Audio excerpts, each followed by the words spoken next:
বিশিষ্ট সাহিত্যিক ও কবি সুনীল গঙ্গোপাধ্যায়ের লেখা একটি বিখ্যাত গল্প আজ আমি পাঠ করে শোনাব। গল্প একটি পুরনো বই। শুরু করছি। ছেলেটি অনেকক্ষণ বসেছিল এক কোণে। ঘর ভর্তি লোক। দিবানাথ চৌধুরী এককালে নামজাদা অধ্যাপক ছিলেন, এখন বড় ব্যবসায়ী এবং বিখ্যাত সমাজসেবক। সুতরাং বহু লোক আসে তার কাছে। কেউ কেউ শুভেচ্ছা জানায়, অনেকে নানা রকম চাকরি বা অনুগ্রহ চায়। কেউ কেউ একবার দেখা দিয়ে পুরনো পরিচয় ঝালিয়ে রাখে। কখন কি দরকার পড়বে তার তো ঠিক নেই। কলকাতায় যে কদিন থাকেন, দিবানাথ সকালের কয়েক ঘন্টা এই সব লোকের জন্য নির্দিষ্ট রাখেন। তার অনেক কাজ, অনেক দায়িত্ব, তবু এদিকটা উপেক্ষা করা যায় না। জনসংযোগ রক্ষা করাও তো দরকার। দিবানাথের বসবার ঘরখানি বেশ প্রশস্ত, অনেকগুলি চেয়ার বেঞ্চি পাতা। হঠাৎ দেখলে কোনো বড় ডাক্তারের চেম্বার বলে মনে হয়। এর পাশেও একটি ছোট ঘর আছে, সেখানে দিবানাথের সেক্রেটারি বসেন। সেক্রেটারি সকলের নামধাম লিখে ভেতরে পাঠান। দিবানাথ এক একজনের সঙ্গে কথা বলেন। একসঙ্গে অনেকের সাথে কথা বলা তার স্বভাব নয়, ঠিক ডাক্তারদেরই মতো। তবে কারুর সঙ্গে একটু বেশিক্ষণ কথা বললে বক্তৃতার মতো শোনায়। কলেজে অধ্যাপনা করার সময় থেকেই এই অভ্যাস হয়ে গেছে। এত লোকজনের ভিড়ে দিবানাথ ছেলেটিকে লক্ষ্যই করেননি। দিবানাথের বয়স 60-এর কাছাকাছি, বেশ রাশভারী চেহারা।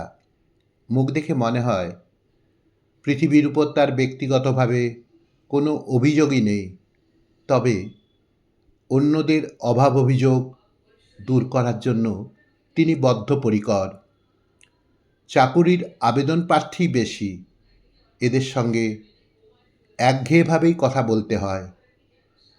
সবার আবেদনকেই তো তিনি সুপারিশ করে দিতে পারেন না, সেটা যুক্তিসঙ্গতও নয়। তিনি সবাইকেই বোঝাতে চান, সবাইকেই স্বাবলম্বী হওয়ার চেষ্টা করতে হবে। দেশে শিল্প বাণিজ্য স্থাপনের চেষ্টা তো চলছেই, কিন্তু বাঙালি যদি শুধু চাকুরিলোভী হয়েই থাকে ইত্যাদি। কেউ কেউ আসে হাসপাতালে সিট কিংবা সরকারি ফ্ল্যাট জোগাড় করার চেষ্টায়। কারুর কারুর গোপন কথাও থাকে। ছেলেটি অনেকক্ষণ অপেক্ষা করছিল। তাকে কেউ ডাকেনি, সামনে যেতেও বলেনি।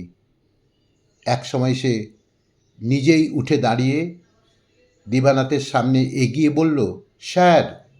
দিবানাথ মুখ তুলে তাকালেন। ছেলেটি রোগা, দোহারা চেহারা, এক মাথা অবিন্যস্ত চুল, আধময়লা পাঞ্জাবি ও ধুতি পরে আছে। বয়স 21-22-এর বেশি হবে না। দিবানাথ তখন আরেকজনের সঙ্গে কথা বলছিলেন। হাত তুলে বললেন, একটু পরে, একে একে আসবে। ছেলেটি বলল, স্যার, আমি কিছু চাইতে আসিনি, আপনাকে একটা জিনিস দিতে এসেছি। কি, দরখাস্ত? না, একটা বই। দিবানাথ ভুরু কুঁচকে তাকালেন। অনেকেই তাকে বইটই উপহার দেয় বটে। এককালে তার বই পড়ার খুবই নেশা ছিল, কিন্তু সে নেশা অনেক দিন ঘুচে গেছে। এখন সময় কোথায়? সব সময় তো লোকজন ঘিরে থাকে। গত 1 বছরের মধ্যে সরকারি রিপোর্ট আর খবরের কাগজের পৃষ্ঠা ছাড়া আর কোনো বই উল্টে দেখেছেন কি না ঠিক নেই। ছেলেটির হাতে একটি ব্রাউন কাগজে মোড়া প্যাকেট ছিল। সেটি খুলে একটি বই দিবানাথের টেবিলের উপর রাখল। বিনীতভাবে বলল, একবার উল্টে দেখবেন, আপনার নিশ্চয়ই ভালো লাগবে। হঠাৎ পেয়ে গেলাম। বইখানা বহুদিনের পুরনো, অতি সাধারণ চেহারা, মলাট পর্যন্ত ছেঁড়া। এত বড় একজন বিখ্যাত ব্যক্তিকে আর কেউ কোনোদিন এরকম একটি পুরনো অকিঞ্চিৎকর বই উপহার দেননি। দিবানাথ অবাক হয়ে জিজ্ঞেস করলেন, এটা কি? ছেলেটি বলল, কলেজ স্ট্রিটের পুরনো বইয়ের দোকানে পেলাম। একবার চোখ না বুলিয়ে পারা যায় না। নিয়ম রক্ষার জন্য দিবানাথ একবার বইয়ের পাতা উল্টালেন। একটি ইংরেজি কবিতার সংকলন, পল গ্রেভের গোল্ডেন ট্রেজারি। এই বই হঠাৎ তাকে দেবার মানে কি? পরের পাতা উল্টে দেখলেন, অতি অস্পষ্ট কালিতে লেখা, তোমাকে দিলাম, দিবানাথ চৌধুরী। দিবানাথ এক দৃষ্টে সেদিকে চেয়ে রইলেন। হাতের লেখাটা তার নিজেরই মনে হচ্ছে।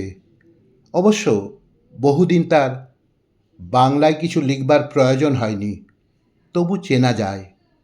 কিন্তু সেটা দেখে দিবানাথের কিছু মনে পড়ে না।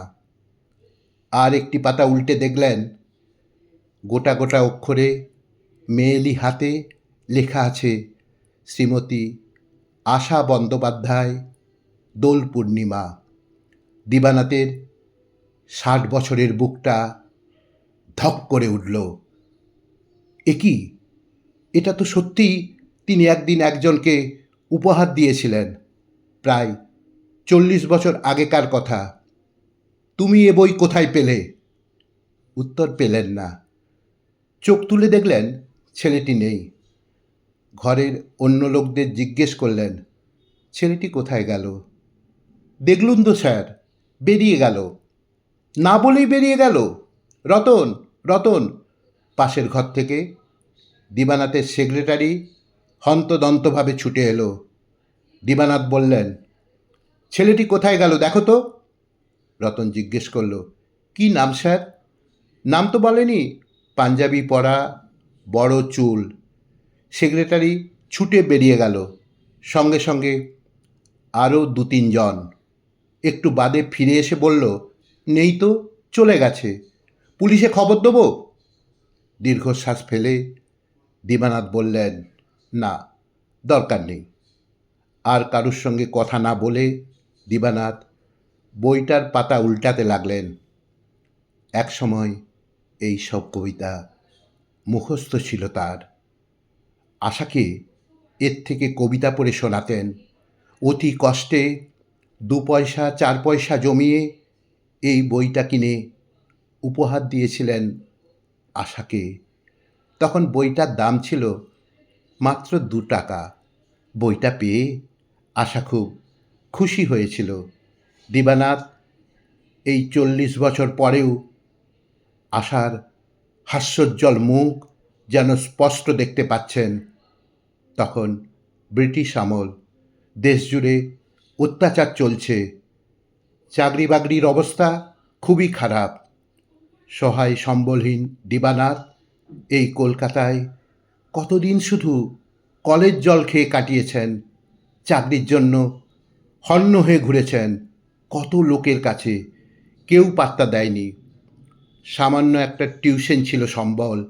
সেই সূত্রেই আশার সঙ্গে আলাপ। প্রাণ দিয়ে ভালোবাসতেন আশাকে। কিন্তু আশার মা বাবা জানতে পেরে দিবানাথকে বাড়িতে আসতে বারণ করেছিলেন। পড়াশোনায় ভালো ছেলে দিবানাথ, তবু পাত্র হিসেবে তাকে পছন্দ করেননি তারা। আশার বিয়ে দিয়েছিলেন একজন ইঞ্জিনিয়ারের সঙ্গে। আজ ওই রকম কত ইঞ্জিনিয়ার দিবানাথের কাছে হাত জোড় করে বসে থাকে। দিবানাথের বুকের মধ্যে কষ্ট হতে লাগলো। আশা কোথায় আছে এখন? বেঁচে আছে কি না তাও তিনি জানেন না। এতকাল পরে তার এই দুঃখের কথা মনে করিয়ে দিয়ে লাভ কি? ছেলেটি কে? কেন এসেছিল? এমন তো হতে পারে ছেলেটি আগেও এসেছিল, চাকরি কোনো সাহায্য না পেয়ে তাই এই প্রতিশোধ। একজন বিখ্যাত ব্যক্তির মনে আঘাত দেবার সুখও তো কম নয়। 40 বছর আগে তার নিজের চেহারা ছেলেটির মতোই ছিল, ওই রকম রোগা, এক মাথা চুল, ময়লা জামা। ওই ছেলেটা কি তারই বিবেক? সে এসেছিল কি তাকে সচেতন করে দিতে? দিবানাথ আপন মনে একটু হাসলেন। তার যে বিবেক আছে বা কোনো দিন ছিল, এই কথাটা তিনি ভুলে গিয়েছিলেন অনেক দিন। তার যে বিবেক আছে বা কোনো দিন ছিল, এই কথাটা তিনি ভুলে গিয়েছিলেন অনেক দিন।